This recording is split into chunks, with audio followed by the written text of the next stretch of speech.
দেখুন একটা কুকুরের কি কষ্ট। ওপর থেকে একটা পাথর গড়িয়ে নিচে পড়ে। কুকুরটা তা দেখে তার মালিককে বাঁচানোর জন্য এগিয়ে যায়। মালিককে ধাক্কা দেওয়ার কারণে মালিক চটে যায় আর তাকে অনেক বকাঝকা করে।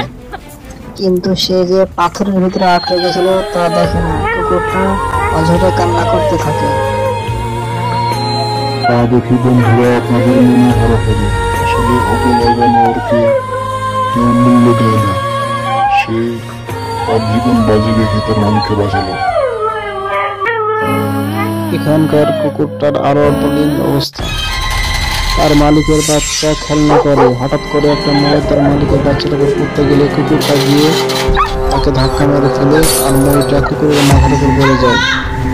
মালিকটা দৌড়ে এসে দেখে যে তার বাচ্চা কান্না করে। সে তার কুকুরের দিকে না তাকে তার বাচ্চাকে নিয়ে চলে গেল, কিন্তু কুকুরটা এ মই চাপা দিয়ে পড়ে থাকলো। বন্ধু, আপনারা কি মনে করেন? আপনারা যদি জীবজন্তুকে ভালোবেসে থাকেন তাহলে ভিডিওটাকে অবশ্যই লাইক এবং সাবস্ক্রাইব করে দিবেন এবং পাশে থাকবেন।